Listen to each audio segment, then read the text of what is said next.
जय हिंद दोस्तों, विश्व दर्पण में आपનું સ્વાગત છે। હું જગદીશ ભારતી આજે તમને સાયપ્રસની વાત કરવા માંગુ છું। दोस्तों 16 जून 2025 रोज એટલે કે સોમવારે આપણા દેશના વડાપ્રધાન કેનેડાની અંદર G7 બેઠકમાં ભાગ લેવા માટે ગયા છે। હવે મિત્રો પ્રશ્ન એ છે કે તેઓ જ્યારે G7 દેશોની મુલાકાત લેવા માટે નીકળ્યા તો રસ્તામાં તેઓ એક દેશની મુલાકાત લે છે અને એ દેશનું નામ છે સાયપ્રસ। મિત્રો તમે નકશામાં જોઈ રહ્યા છો કે આ આપણો ભારત દેશ છે અને ત્યાંથી આપણે જો આગળ વધીએ અને મિડલ ઈસ્ટના દેશોને ઓળંગીને ભૂમધ્ય સાગરમાં પ્રવેશ કરીએ તો ત્યાં નાનકડો અમથો એક ટાપુ દેશ છે એ સાયપ્રસ। તો મોદી સાહેબ આ સાયપ્રસ નામના ટાપુ દેશની અંદર મુલાકાત લેવા માટે રોકાયા છે। મિત્રો પ્રશ્ન એ છે કે શા માટે તેઓ સાયપ્રસની મુલાકાત લેવા માટે રોકાણા છે। તો મિત્રો સમજો કે જ્યારે ભારતે ઓપરેશન સિંદૂર લોન્ચ કર્યું અને પાકિસ્તાનને પાઠ ભણાવ્યો તો એ સમયમાં પાકિસ્તાનની મદદ કરવા માટે તુર્કીએ એને ડ્રોન આપેલા, એટલે આપણી દુશ્મનાવટ તુર્કી સાથે પણ ઊભી થઈ ગઈ। જો કે વર્ષોથી તુર્કી જે છે એ જમ્મુ કાશ્મીરના બાબતમાં પાકિસ્તાનનો સપોર્ટ કરતું આવ્યું છે, એટલે ભારત સાથે એને પહેલેથી કાંઈ બહુ સારા કહી શકાય એવા સંબંધો તો છે નહીં। એમાંય તે આ ઓપરેશન સિંદૂર સમયે તુર્કીએ ડ્રોન મોકલ્યા પાકિસ્તાનની મદદ કરવા માટે, એટલે ભારત અને તુર્કીના સંબંધો વધુ ખરાબ થયા। આપણે બોયકોટ તુર્કીનું આંદોલન પણ સોશિયલ મીડિયા ઉપર ચલાવ્યું, ઘણા લોકોએ પોતાની તુર્કીની ટ્રીપ કે પ્રવાસ પણ કેન્સલ કરી દીધા, પરંતુ એટલે ભારત અટક્યું નથી અને ભારત હવે સાયપ્રસની મુલાકાત લેવા માટે ગયું છે। હવે મિત્રો પ્રશ્ન એ છે કે G7ની બેઠકમાં ભાગ લેતા પહેલાં ભારત સાયપ્રસની મુલાકાત કેમ લે છે? તો કે ભાઈ તુર્કીને પાઠ ભણાવવા માટે।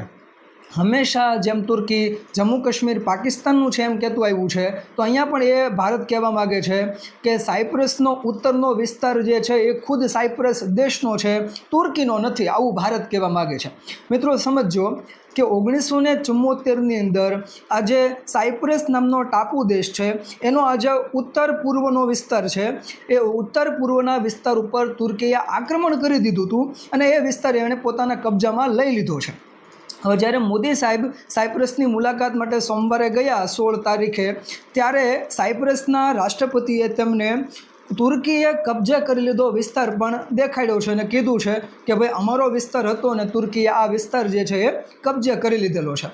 પછી મોદી સાહેબે પણ સ્ટેટમેન્ટ એવું આપ્યું છે કે અમે ભાઈ અખંડ સાયપ્રસની જે માન્યતા છે એને સમર્થન આપીએ છીએ, અમે અખંડ સાયપ્રસને સમર્થન આપીએ છીએ। અન્ય દેશો પણ જેમ કે USA છે, ચાઇના છે, આ બધા દેશો પણ અખંડ સાયપ્રસ જેની અંદર તુર્કીએ કબજે કરી લીધેલું સાયપ્રસ પણ ભેગું છે તો એને સાયપ્રસ દેશનો ભાગ ગણાવે છે। તો મિત્રો આ ક્ષેત્રીય અખંડતાને ભારતે પણ સમર્થન આપેલું છે। હવે આવી રીતની ઇનડાયરેક્ટ મુલાકાત લઈને મિત્રો ભારત જે છે એ તુર્કીને સંદેશો આપવા માગે છે કે અમારી બાબતમાં તમે જો દખલગીરી કરશો તો અમને જરાય પણ વાર નહીં લાગે તમારી બાબતમાં દખલગીરી કરવામાં, એટલે ભારતે આ એક સંદેશો આપી દીધો છે। મિત્રો યાદ રાખજો, સાયપ્રસની રાજધાની જે છે એ નિકોશિયા છે। એ સાયપ્રસની અંદર આજે 73 થી 75% લોકો જે છે એ ક્રિશ્ચિયન લોકો છે અને 25 થી 26% લોકો જે છે એ મુસ્લિમ ધર્મના લોકો ત્યાં રહે છે અને બાકી અન્ય લોકો પણ ત્યાં રહે છે। અને તુર્કીનું માનવું એવું છે કે ભાઈ ઉત્તરના વિસ્તારમાં જે મુસ્લિમ બહુમત છે ત્યાં મુસ્લિમ બહુમતી ધરાવતો એક ઉત્તર સાયપ્રસ નામનો દેશ બનાવવામાં આવે, જો કે એને વિશ્વના કોઈ દેશો કે યુનાઇટેડ નેશન સમર્થન આપતું નથી। તો એટલા માટે આપણા વડાપ્રધાન સાહેબે સાયપ્રસની મુલાકાત લીધી અને તુર્કીને આડે હાથ લીધું છે। મિત્રો તમારું શું માનવું છે કે શું ભારતે આવી રીતના સાયપ્રસની અખંડતાને સમર્થન આપવું જોઈએ કે નહીં? તો કોમેન્ટમાં તમે જણાવજો અને અમારા વિડીયોને લાઇક, શેર અને સબસ્ક્રાઈબ ચોક્કસથી કરજો। આભાર મિત્રો।